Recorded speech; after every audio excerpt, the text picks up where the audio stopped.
There we go, I got him. Oh.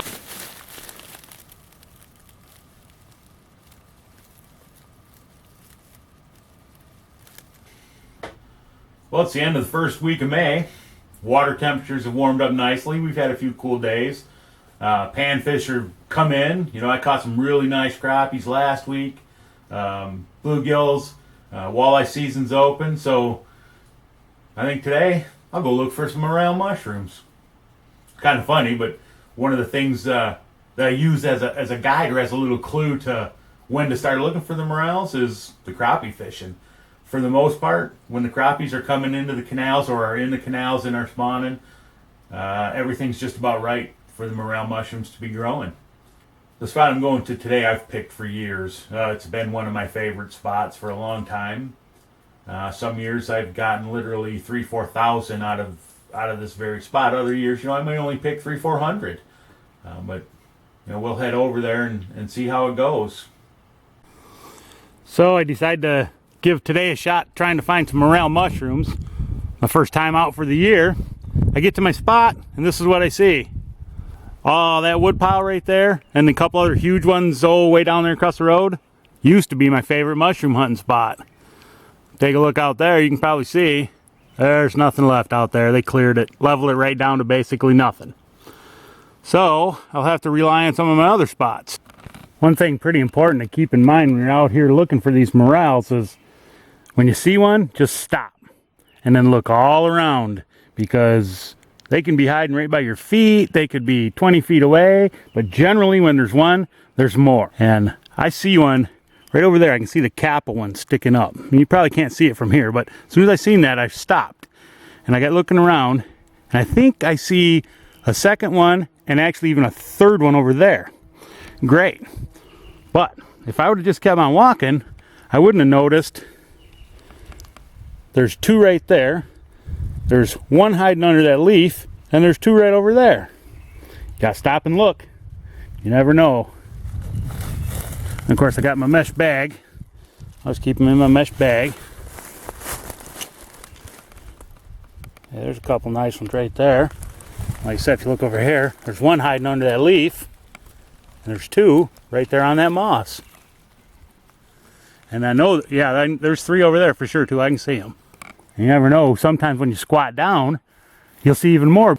Hey, there's another one I didn't even see right there next to my bag. I almost set my bag on it.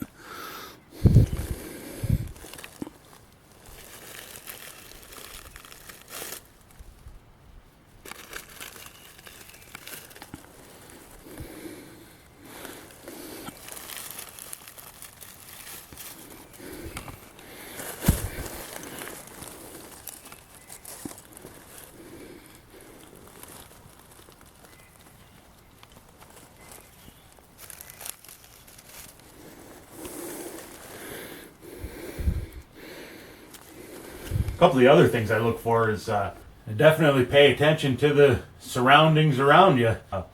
Are some of the local flowers in your area around here? You find trilliums and you find some little white, I don't know the flowers, but there's 3 or 4 various flowers that bloom about the same time as the morels are growing. Oh geez, I'm looking at that one, and look here, there's 1, 2, 3, 4, 5 right by this one tree. There's 4. There's a single right over there. I'll point that over there. There's a nice big one right there.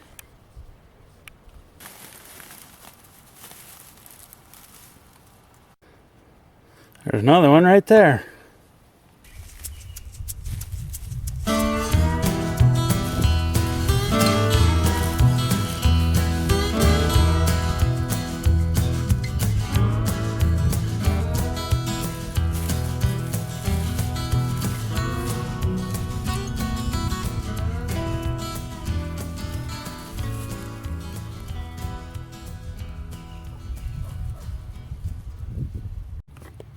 Here's a beefsteak. Some people eat these.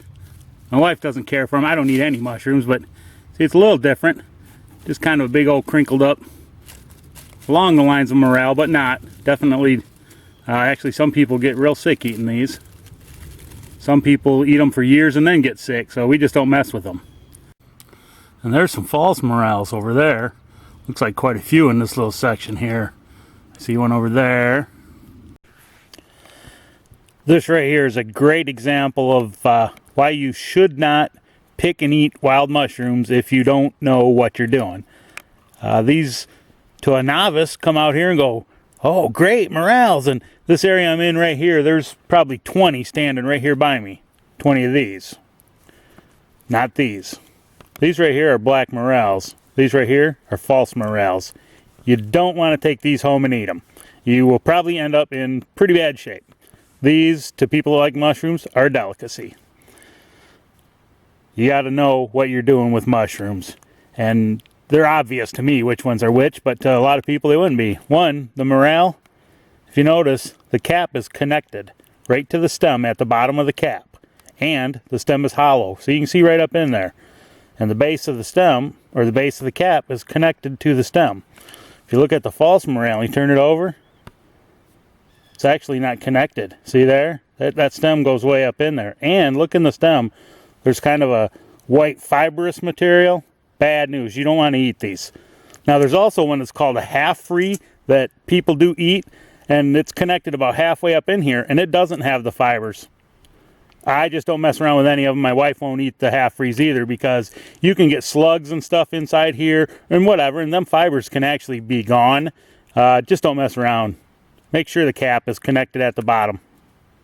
They may be black, they may be this yellowish color, they may be almost white, and they may be gray and still be true morels. Just check the caps and check the stems. The cap's got to be connected. If it's not, don't mess with it. My favorite place to pick morels is in popple forests. Old growth popple forests, 20 to 50 or 60-year-old popple forests. I also like to pick in the old, mature, almost climax forests, especially where there's elm and ash and really old popple.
Three more good ones.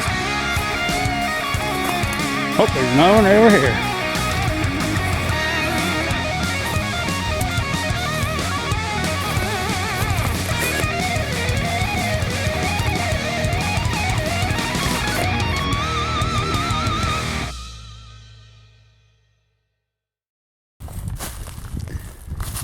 Right here. And over here.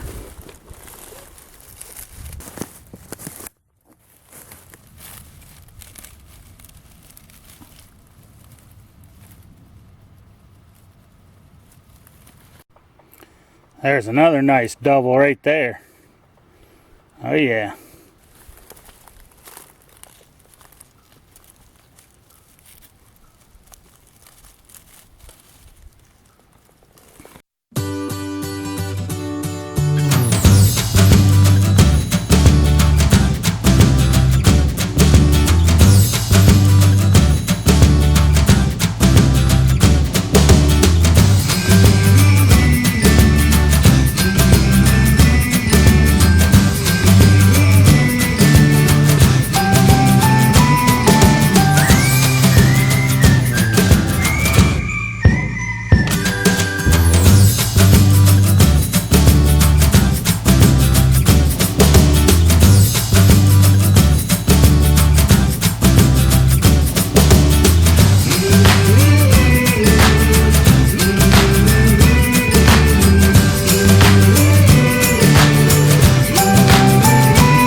I want to restate how important it is to make sure you know what you're doing when you're picking mushrooms to eat. Don't pick the wrong ones. If you don't know, if you're not sure, if there's any doubt in your mind, don't pick it, don't eat it. Just leave it. With the Morels, again, make sure there's no fibers inside the stem. That's not always 100%, but if there's no fibers, good chance it's a true Morel. The definite, if that cap is connected at the base, it's a Morel. If that cap is not connected at the base of the cap, it's not a Morel. The true Morels, the cap grows along the stem from the base of the cap all the way up to the top of the cap, and it's connected to the stem the whole way. The false Morel, it's like an umbrella. It's just sitting on top of that stem, and at a glance it looks like it's connected at the base, but it's not. If you even pinch it a little bit, you'll see it'll open up. So just make sure that that cap is connected at the base of the cap to the stem.